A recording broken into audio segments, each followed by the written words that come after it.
राजपूत और आप देख रहे हैं इंडिया न्यूज। उत्तराखंड में चुनावी नतीजों के बाद से अब जद्दोजहद में बीजेपी जुट गई है। बड़ी जानकारी आपको बताते हैं, नई सरकार के गठन के लिए 2 पर्यवेक्षक की नियुक्ति की गई है। धर्मेंद्र प्रधान और पीयूष गोयल आज देहरादून जा सकते हैं।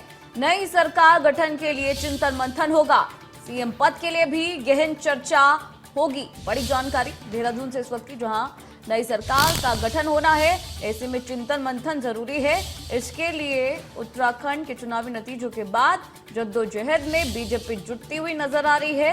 नई सरकार के गठन के लिए 2 पर्यवेक्षकों की नियुक्ति की गई है। और बता दें कि धर्मेंद्र प्रधान और पीयूष गोयल इस कड़ी में देहरादून जा सकते हैं। नई सरकार गठन के लिए यहां पर चिंतन होगा, मंथन होगा और सीएम पद के लिए गहन चर्चा होगी।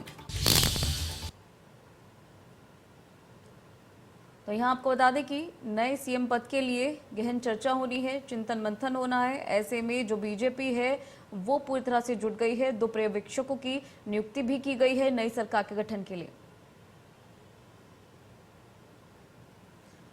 रोहित सोनी हमारे साथ जुड़ गए हैं ज्यादा जानकारी के साथ। रोहित, जिस तरह से बीजेपी की जीत हुई है, लेकिन एक बड़ा सवाल है कि अगला सीएम कौन होगा और इसी जद्दोजहद में बीजेपी भी है, क्या जानकारी है?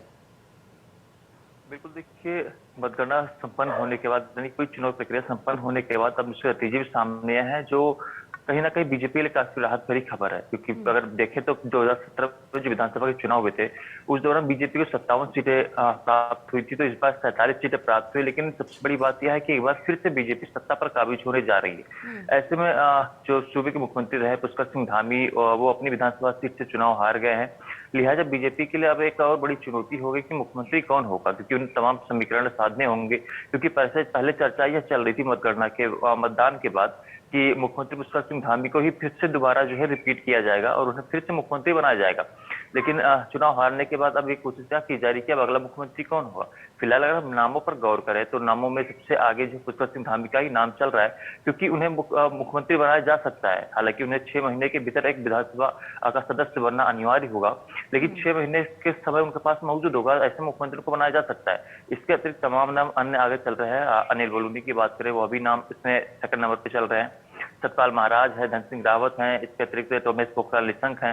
तो तमाम कई नाम जो है चर्चाओं के बीच में है कि वो अगला मुख्यमंत्री बन सकते हैं। लेकिन फिलहाल जो जानकारियां मिल रही है, या फिर यह कहे कि जो समीकरण बिठाए जा रहे हैं, उसके तहत यही कहा जा रहा है कि हो सकता है, यानी कि पुष्कर सिंह धामी पे ही एक बार फिर से जो है भाजपा आलाकमान जो है दांव खेल सकता है। फिलहाल अमूमन चुनाव के बाद जो है पर्यवेक्षक नियुक्त किए जाते हैं और भाजपा का आलाकमान ने इसको 2 पर्यवेक्षक नियुक्त किए हैं। दोनों पर्यवेक्षक जल्द ही देहरादून पहुंच सकते हैं, क्योंकि पर्यवेक्षक मुख्य रूप से सभी जो स्थितियां होती प्रदेश की, जो भी जो विधायक बने हैं, विधायकों के राय मशवरे होते हैं, तमाम जो स्थितियां, उन सब स्थितियों का एक रिपोर्ट तैयार करते हैं। रिपोर्ट को फिर वो आलाकमान तक भेजा जाता है। फिर उन्हीं रिपोर्ट के आधार पर आलाकमान निर्णय लेता है। यानी पर्यवेक्षक जो है जल्द ही जल्द पहुंचेंगे, क्योंकि अब 2 दिन का समय बीत गया है और ऐसे पर्यवेक्षक जब पहुंचेंगे तो लगातार पदाधिकारियों के साथ बातचीत करेंगे। जितने प्रत्याशी रहे बीजेपी की ओर से उनसे बातचीत करेंगे और पदाधिकारियों से मुलाकात करेंगे।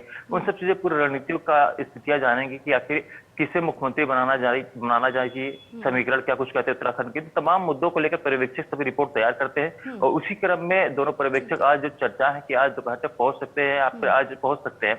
इसके बाद से फिर जो आगे सरकार गठन की प्रक्रिया है वो अब सही पूरी तरीके से शुरू हो जाएगी। जी ठीक है रोहित, 2 पर्यवेक्षकों की अभी बात आपने की कि नियुक्त किए गए हैं। कौन से 2 पर्यवेक्षक नियुक्त किए गए हैं, कितने बजे वो यहाँ पहुंचेंगे, किस तरह की मीटिंग रहने वाली है, कितना महत्वपूर्ण इस मीटिंग को समझें?